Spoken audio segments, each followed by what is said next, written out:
All right, good afternoon to the YouTube channel, and welcome to Street District. Today, I'm gonna be working on my 200,000 mile BMW e46. And we're just doing some minimal, not minimal, but nothing major. We're gonna be replacing the fuel pump, which is right under the rear seat, and it's really easy to lift out. All you do is you just pull right here and there, and it comes out. All right, so that's that, and I'll show you guys the steps. Here we go.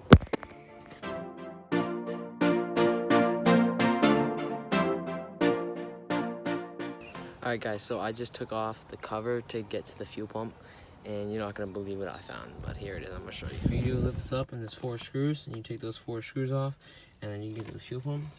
But I open this thing up, and this thing, you can tell, like, this thing's got 200,000 miles on it.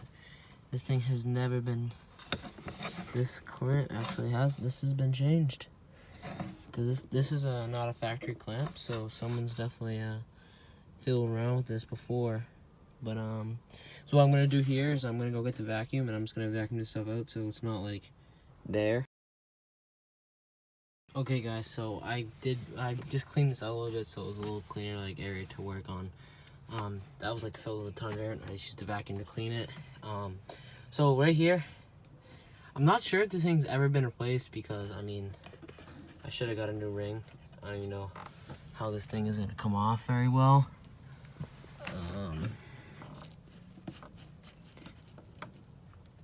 To be honest, it feels like pretty brittle, but I'm gonna do my best to not destroy it when I'm taking it off. But I'll hope for the best here.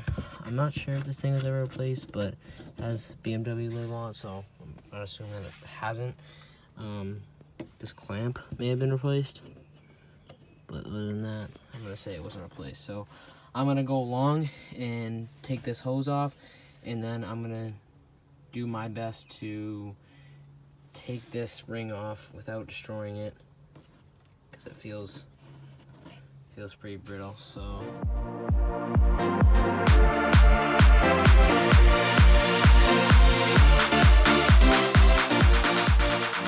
guys, so right here, this clamp is just like, I got the screw off, but it's like it's stuck together, like I can't open it up. So I'm gonna go get some pliers, get it off, and before I take this all out, when I was hammering off, like a bunch of rust shavings like fell off, so I'm gonna try and vacuum it so nothing goes in my my tank. And all right, guys, so I got that off. I'm gonna set it up so you guys can see me, and yeah, as you guys can see, it's pretty rusty, corroded. So what I'm gonna do, so it's a smoother surface, is I'm just gonna clean it up with like a little wire brush so it's not caked on.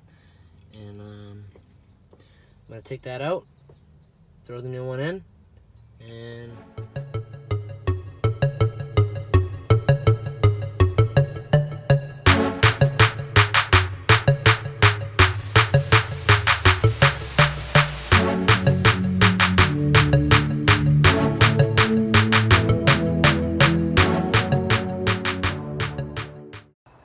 alright, guys, so I got the thing out. It was a little struggle at first. I'm bleeding on my finger. Alright, so the filter is out. The pump. The difference though, like, you can tell this thing's got 200,000 miles on it. I know it's gasoline, I know it's gonna like stain, but the thing, it's like kind of broken. Like, it's very, like, you can tell, like, it's just like no good.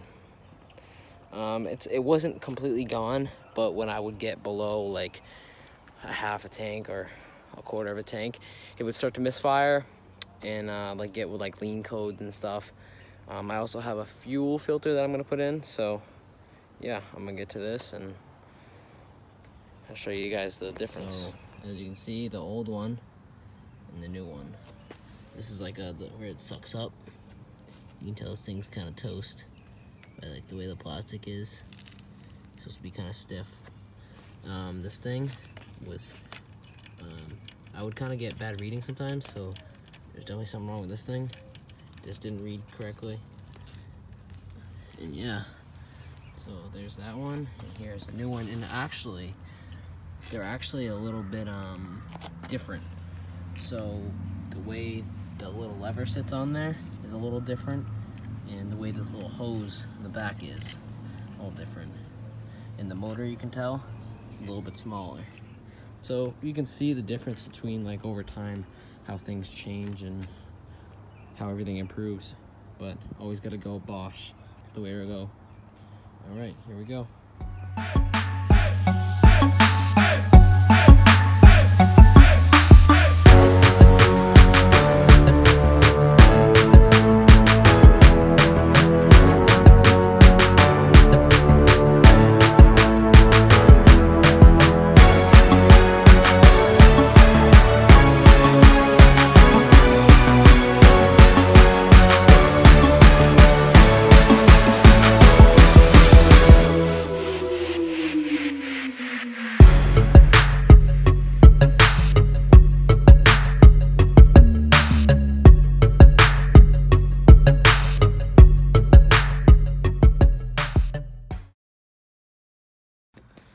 Alright, so when you put a new fuel pump in, which I've completed and I left opened so that I can make sure there's no leaks, and if there's a problem, it's already open, I don't have to undo everything. Alright, so you have to turn it to the... Oh, my steering wheel's locked. Hold on, I'm gonna put you guys down for a sec. Alright, so you turn it to the second, wait like 6 to 10 seconds.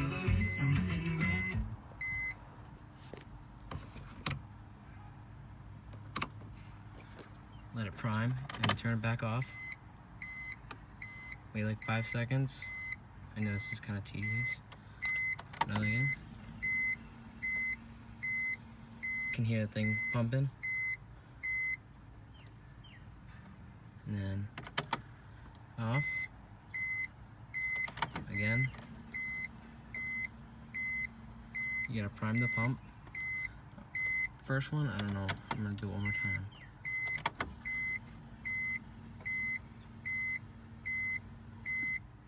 Alright, and then here's the moment of truth.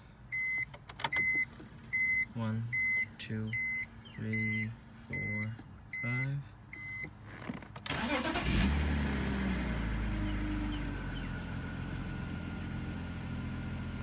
Not bad.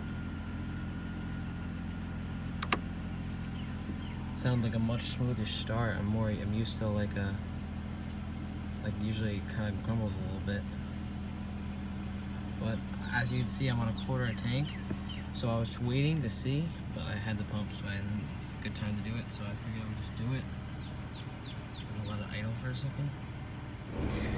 Alright guys, I just finished up. I cleaned everything up, put the seat back in, vacuumed a little bit. I'm gonna take it for a ride.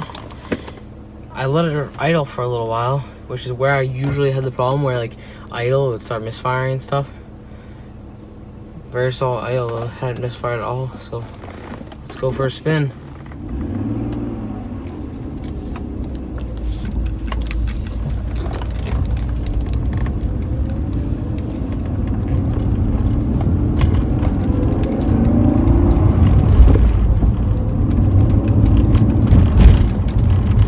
Feels like it's pretty good.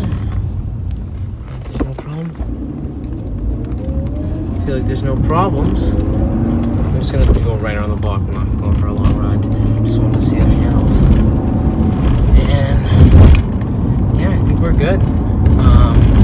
I just wanted to say thank you guys very much for watching this video, and for everything back there, I got it on FCP Euro. I love their website. Their shipping is great. You get a lifetime warranty with everything, and no, this is not paid. But when you do a fuel pump, I would say make sure you get a hose clamp, and make sure you get the sending unit gasket, so that, because you just want to replace that when you do the whole thing. It's nice to have a new gasket on there.